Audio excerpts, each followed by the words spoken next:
মই আছোঁ এতিয়া নলবাৰী বিধানসভা সমষ্টিত আৰু এই সময়ত আচলতে নলবাৰী বিধানসভা সমষ্টিত ভোটাৰসকলে কেনেকুৱা ধৰণৰ ভূমিকা গ্ৰহণ কৰিব আৰু এই সকলোবোৰ কথা পাতিবলৈ মই দেখিবলৈ পাইছে মই এতিয়া নলবাৰী চহৰৰ লুইট হোটেল এণ্ড ৰেষ্টুৰেণ্টত মই উপস্থিত আছোঁ। প্ৰথম আপোনাৰ পৰা আৰম্ভ কৰিছোঁ।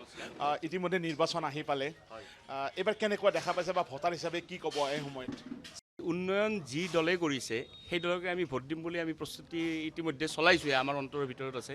আজি চাওক, নলবাৰীৰ ৰাস্তা ঘাটেই হওক বা নলবাৰীৰ এই যে ষ্ট্ৰীট লাইটৰ ব্যৱস্থাই হওক, এইবিলাক যি উন্নয়নৰ ধাৰা তেখেতে সৃষ্টি কৰিছে বা উন্নয়নৰ ধাৰা যি দুৰন্ত গতিত তেখেতে আমাৰ নলবাৰীৰ মাজত বোৱাই দিছে।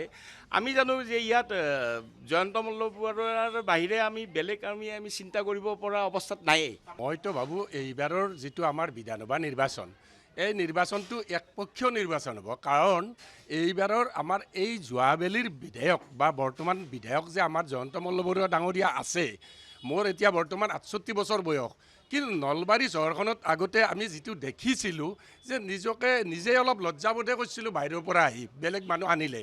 এনেকুৱা তোমালোকৰ টাউনখন কেনেকুৱাহে একদম এনেকুৱা অৱস্থা হৈ আছে ৰাস্তা ঘাট।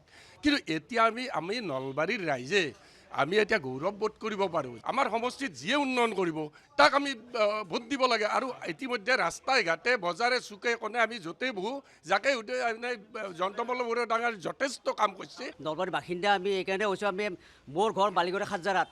আগতে আমি নলবাৰী টাউনলৈ আহিব লাগিলে আমি একাধৰ পানী খুচিব লাগিছিলে। এতিয়া বৰ্তমান পানী নাই। খাজাৰা চকত এটা বৃহৎ গাঁতৰ পৰিস্থিতি হৈছিলে। এতিয়া আমাৰ মাননীয় মন্ত্ৰী মহোদয়ে যিটো কাম কৰিছে, নলবাৰী উন্নয়নৰ ধাৰা যিটো বহাই আছে, সেই উন্নয়নৰ ধাৰা তেখেতক ৰাখিব লাগিলে আমি নলবাৰী সমষ্টিৰ ৰাইজে তেখেতক অনাগত দিনত সেইজন বিধায়কে তাৰমানে নলবাৰী সমষ্টিত জিকাম। যিহেতু তেখেতে কাম কৰিছে, আমাৰ নলবাৰীৰ উন্নয়নৰ হকে কাম কৰিছে। যিজনে কাম কৰিছে তেওঁকে আমি চাম। নলবাৰীত যিখিনি উন্নয়ন হৈছে সেইখিনি কৈ শেষ কৰিব নোৱাৰি। নলবাৰীত গণেশ মন্দিৰৰ পৰা আদি কৰি গোটেই নলবাৰীখনে উন্নয়ন চাৰিওফালে পোহৰাই তুলিছে।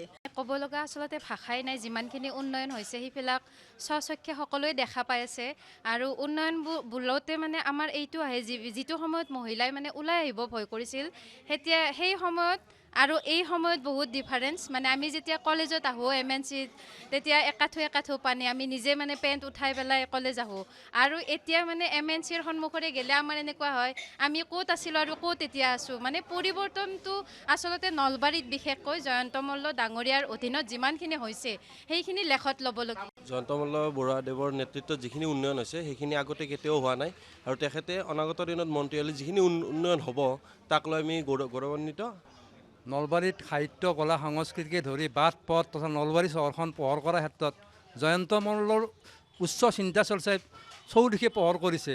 গতিকে আমি নলবাৰীবাসীয়ে জয়ন্ত মল্লক এইবাৰ জয়যুক্ত কৰিমেই। যেতিয়া আমি নলবাৰীৰ পৰা গুৱাহাটী যাওঁ বা অন্য ঠাইত যাওঁ উন্নতমূলক, আমাক জোকাইছিল যাৰ নাই ঘৰ বাৰী সি যায় নলবাৰী।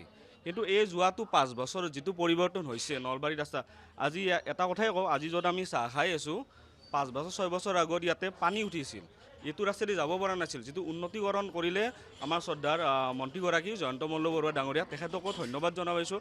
আৰু যিটো চৰকাৰী নিকাভাৱে যিটো নিযুক্তি কৰিলে যে আজি ঠেলাৱালা ৰিক্সাজনৰ পুতেকজনো যদি ভালদৰে পঢ়া শুনা কৰিছে, সিও চাকৰি পাইছে, IAS হৈছে, ACS হৈছে, তাৰ কাৰণে সেই চৰকাৰক ধন্যবাদ জনাইছোঁ। ভালকৈ চবে নিজৰ বিবেক ভোটেৰে চবে ভোট দিয়ক, ভালকৈ সুচাৰুভাৱে ভালকৈ ভোটদান হওক আৰু সেইটো কামনা কৰিম আৰু।